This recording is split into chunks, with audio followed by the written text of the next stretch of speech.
आदरणीय अध्यक्ष महोदय, उपस्थित सज्जनों, देवियों, भाइयों, बहनों, आप सभी को वर्ग लखनऊ यूपी इष्ट परिवार की ओर से गणतंत्र दिवस की हार्दिक शुभकामनाएं। गणतंत्र दिवस का शुभ अवसर है। भारत की धरती पर हम सभी एकत्रित हैं। ये भारत सदियों तक गुलामी का शिकार रहा, अंततः आजादी मिली। आजादी के बाद संविधान लागू हुआ, लेकिन हम सभी ये जानते हैं, हम जिस धरती पर रहते हैं ये बहुत ही पावन धरती है। इस धरती को कुछ ऐसी विशेषताएं हैं जो दुनिया में किसी को नहीं। मानवता का आरंभ इस धरती से हुआ और मानवता के मार्गदर्शन के लिए जो ग्रंथ आया, जिसे आदि ग्रंथ कहा गया या उसे वेद कहते हैं, वो भी इस पावन धरती पर आया। समय समय पर बहुत ही ऋषि मुनि आए, महात्माएं, संत आए, उन्होंने मानवता का मार्गदर्शन किया। इसी क्रम में अवध क्षेत्र में पावन नगरी अयोध्या में मर्यादा पुरुषोत्तम श्री रामचंद्र जी का जन्म होता है।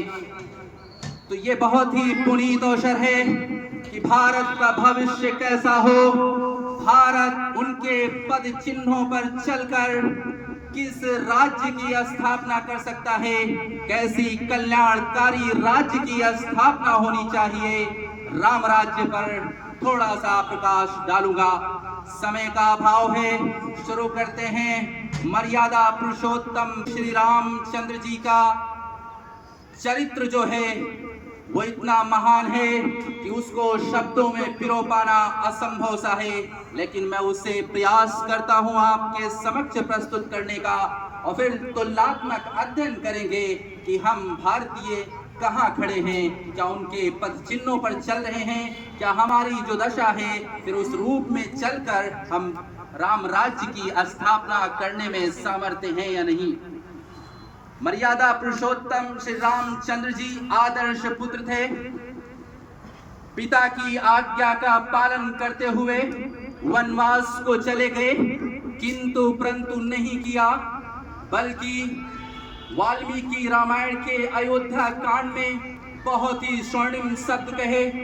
आपने कहा, यदि चंद्रमा उसकी प्रभा से अलग हो जाए, हिमालय हिम को त्याग दे, समुद्र अपनी सीमाओं को लांघ जाए, फिर भी मैं अपनी पिता की आज्ञा का पालन करता रहूंगा। ये पिता की आज्ञाकारिता थी। युवा पीढ़ी, भारतीय समाज को इसे आत्मसात करने की आवश्यकता है। ये समझने की आवश्यकता है, क्या हम भारतीय समाज अपने पिता की आज्ञा का पालन करने के लिए 14 वर्ष का वनवास तो बहुत दूर, 14 दिन की तपस्या के लिए भी तैयार हैं? अगर हैं तो बधाई के पात्र, नहीं है तो विचारणी है। मर्यादा पुरुषोत्तम श्री रामचंद्र जी परम पिता परमेश्वर की भक्ति में, उपासना में लीन थे। आप संध्या काल उपासना, प्रातः काल उपासना करते थे, तारक मंत्र का जाप करते थे, राम रामाय नमः, राम के राम को नतमस्तक होते थे। इसी भक्ति में लीन त्रेता युग में मर्यादा पुरुषोत्तम श्री रामचंद्र जी राम राज्य की स्थापना करते हैं। प्रश्न ये उठता है मेरे भाइयों और बहनों, इस राम राज्य की स्थापना मर्यादा पुरुषोत्तम ने क्या अपने लिए किया था? क्या लोगों को खुश करने के लिए किया था? इसका उत्तर जानने के लिए हमें चलना पड़ेगा वाल्मीकि रामायण के अयोध्या कांड की ओर। वाल्मीकि रामायण के अयोध्या कांड में महर्षि वाल्मीकि बहुत ही सुंदर चित्रण करते हैं। आप कहते हैं, राघवाश्चापि धर्मात्मा प्राप्य राज्य मनुत्तमम्, इजे बहुविधैर्यज्ञे ससुत भ्रातृ बान्धवः। एक सर्वोत्तम राज्य प्राप्त करके मर्यादा पुरुषोत्तम श्री रामचंद्र जी अपने पुत्रों, भाइयों और संबंधियों के साथ कई प्रकार के यज्ञों, सैक्रिफाइसेस से सर्वशक्तिमान को प्रसन्न किया। यानी ज्ञात ये हुआ कि राम राज्य का जो केंद्र था वह ईश्वरीय सत्ता था। ईश्वरीय सत्ता को प्रसन्न करने के लिए किया गया। जब परम पिता परमेश्वर प्रसन्न होगा तो उसके भक्तजन स्वतः प्रसन्न हो जाएंगे। यानी इस धरती पर विधान चलेगा तो परम पिता परमेश्वर का चलेगा, और उस विधान का जो नायक होगा, उस विधान को जो लागू करेगा, वो त्रेता युग में मर्यादा पुरुषोत्तम होगा। त्रेता युग में आप जैसा कोई नहीं था, आपका व्यक्तित्व तो अतुलनीय था, तभी तो आपका गुणगान में, आपके बखान में मर्यादा पुरुषोत्तम कहा गया। इस्लामी जगत के सुप्रसिद्ध विद्वान हैं, हम सभी जानते हैं, अल्लामा इकबाल ने उनकी प्रशंसा में कहा है, राम के वजूद में हिंदुस्तान को नाज, अहले नजर समझते हैं उसको इमाम हिंद।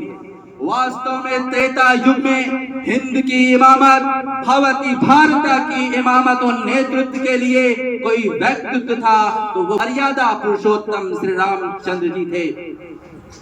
हम भारतीयों को अपने पूर्वजों, अपने आदर्शों को नहीं भूलना है, उनकी शिक्षाओं को आत्मसात करना है, और हमें ये समझना होगा कि राम राज्य का आधार क्या था। जब आधार समझ में आ जाएगा तो ये भी स्पष्ट हो जाएगा कि उसी आधार को आत्मसात करने, चरितार्थ करने में ही राम राज्य पुनः स्थापित होगा। और हमारी यह आस्था है, राम राज्य स्थापित होगा। उसी को तो अरबी में, उर्दू में कह देते हैं हुकूमत इलाहिया। हुकूमत इलाहिया का कयाम होगा, राम राज्य की स्थापना होगी, लेकिन उसके लिए हम सभी भारतीयों को आगे आना होगा। राम राज्य ये कैसे संभव हो पाया, इसके पीछे भावना क्या थी, इसका भी बहुत ही सुंदर चित्रण रामचरितमानस में गोस्वामी तुलसीदास जी करते हैं। समय का अभाव है, बहुत तेजी से निकलूंगा। रामचरितमानस में लिखते हैं गोस्वामी तुलसीदास जी, स्वयंभू मनु अरु शतुरूपा, चिंतय भई नर सृष्टि अनूपा, दंपति धर्म आचरण नीका, अजहू गाव श्रुत जिन कैली का। स्वयंभू मनवर शत्रुपा से अनुपम मनुष्यों की उत्पत्ति हुई, यह अनुपम सृष्टि थी। दंपति धर्म आचरण नीका, वो अपने आचरण में बहुत अच्छे थे। अजहू गाँव श्रुति, श्रुति मतलब वेद, आज भी वेद उनके इस उत्तम आचरण का गुणगान करते हैं। पता क्या चला कि मानवता का आरंभ एक स्त्री पुरुष से हुआ था। गोस्वामी तुलसीदास जी ने रामचरितमानस में स्वयंभू मनु और शतरूपा से संबंधित किया। कुछ यही नाम हमारे अन्य शास्त्रों में भी आया। उन्हें किसी ने एडम और ईव कहा, किसी ने आदम और हव्वा कहा। भाषाओं के भेद के कारण नाम और व्यक्तित्व परिवर्तित नहीं हो गए। जब मानवता का आरंभ एक स्त्री पुरुष से हुआ था तो इस आधार पर समस्त मानव जगत आपस में भाई भाई हुए। ये था राम राज्य का आधार, भरा तत्वता। पूरी मानवता को जब तक हम एक धागे में, एक सूत्र में नहीं पिरोएंगे, तब तक राम राज्य स्थापित नहीं हो सकता। जब भ्रातृत्वता की भावना आएगी, जब भ्रातृत्वता की भावना आएगी तो सारे अपने ही हो जाएंगे, कोई पराया नहीं होगा। जभी तो हमारी सभ्यता वसुधैव कुटुंबकम की थी। ये होगा आधार। जब आधार में प्रेम होगा तो राम राज्य की स्थापना होगी। यानी ये कहना गलत नहीं होगा कि राम राज्य का आधार प्रेम होगा। इस प्रेम को बढ़ाने की आवश्यकता है। वाल्मीकि रामायण के अयोध्या कांड में ही जो मैंने 99वां श्लोक पेश किया, उसके 100 श्लोक 100वां 101 102 103 में पूरा बताया गया है राम राज्य कैसा होगा। मेरे पास समय का अभाव है, मैं बहुत ही संक्षिप्त में कुछ और झलकियां आपके समक्ष प्रस्तुत करना चाहता हूं। उसमें कहा गया कि राम राज्य में कोई भी विधवा ऐसी नहीं होगी जो दुखी हो, यानी विधवाओं का वो स्थान होगा, उनकी सुख समृद्धि के लिए जो भी व्यवस्था की जा सकती है वो किया जाएगा, वो उसकी वजह से दुखी नहीं रहेंगी। राम राज्य में किसी को दुख से, पीड़ा से, बीमारी से चिंता नहीं होगी। क्या मालूम हुआ, बीमार तो होंगे लेकिन चिकित्सा की व्यवस्था ऐसी होगी कि लोग चिकित्सा के अभाव में अपनी प्राण को नहीं त्यागेंगे। राम राज्य में लोगों को जानवरों का भय नहीं होगा। राम राज्य में 101वां श्लोक 102वां श्लोक अयोध्या कांड का ही 128वां सर्ग में लिखा हुआ है कि राम राज्य में एक मनुष्य को दूसरे मनुष्य का भय नहीं होगा। लोग सद्गुणों में, पुनीत कार्यों में लगे रहेंगे। ये कुछ झलकियां मैंने आपके समक्ष रखी। आवश्यकता इस बात की है कि हम सभी भारतीय राम राज्य की स्थापना हेतु उस दिशा में अपने कदम को बढ़ाएं और इसे चरितार्थ करें। रामचरितमानस में ही कहा गया, दैहिक दैविक भौतिक तापा, राम राज नहीं काहू ही व्यापा, सब नर करहि परस्पर प्रीत, चलहि स्वधर्म निरत श्रुति नीत।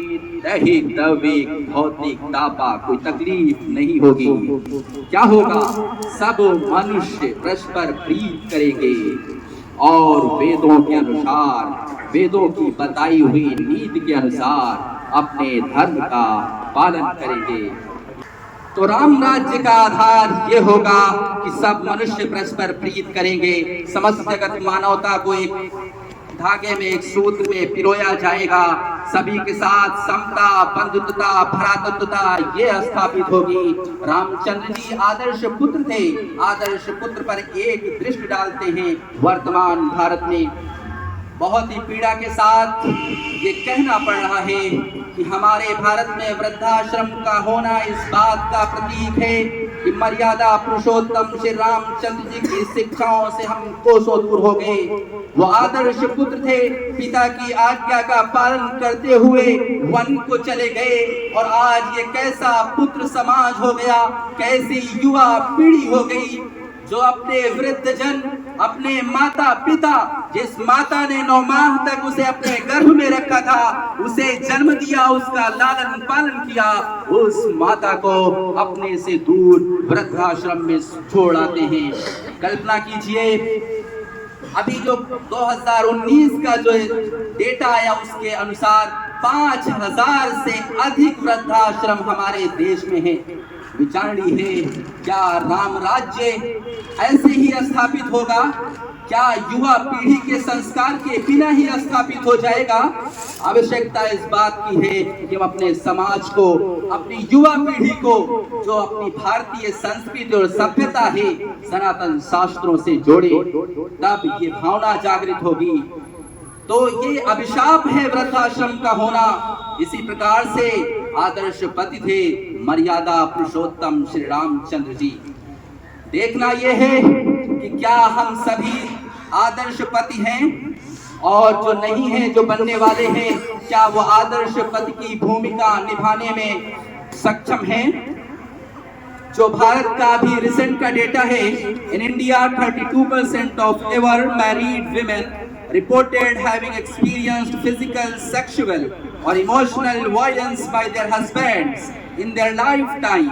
The most common type of spousal violence in India is physical, which is 28%, followed by emotional 14% and sexual 6%. ये गवर्नमेंट का ऑफिशियल डेटा है। विचारणी है हम सभी भारतीयों के लिए। ये बातें जो मैं कह रहा हूँ ये आत्मनिरीक्षण के लिए है, इंट्रोस्पेक्शन के लिए है, क्योंकि हमारा मानना है सतयुग जब शुरू होगा, भारत विश्व गुरु होगा, मर्यादा पुरुषोत्तम श्री रामचंद्र जी की शिक्षाओं को चरितार्थ करते हुए हम पुनः राम राज्य की स्थापना करेंगे। राम राज्य की स्थापना करते हुए विश्व का नेतृत्व भी करेंगे। लेकिन उसके लिए फिर मैं वही कहूंगा कि गायत्री परिवार के संस्थापक परम पूज्य पंडिताचार्य श्री राम शर्मा जी के उस स्लोगन को आत्मसात करने की आवश्यकता है कि हम बदलेंगे, युग बदलेगा, हम सुधरेंगे, युग सुधरेगा। इन्हीं शब्दों के साथ मैं अपनी वाणी को विराम दूंगा। जैसा कि मैंने पहले ही कह दिया था, समय का अभाव है, मर्यादा पुरुषोत्तम है। त्रेता युग में राम राज्य की स्थापना, उनके गुणों का बखान कुछ मिनट में और हम जैसा मनुष्य अपने शब्दों में बयान कर दे, यह असंभव सा है। एक छोटा सा प्रयास था। इन्हीं शब्दों के साथ मैं अपनी वाणी को विराम दूंगा, ये कहते हुए वर्ग का जो सुप्रसिद्ध स्लोगन है, सतयुग जब शुरू होगा भारत विश्व गुरु होगा। जय हिंद, जय भारत।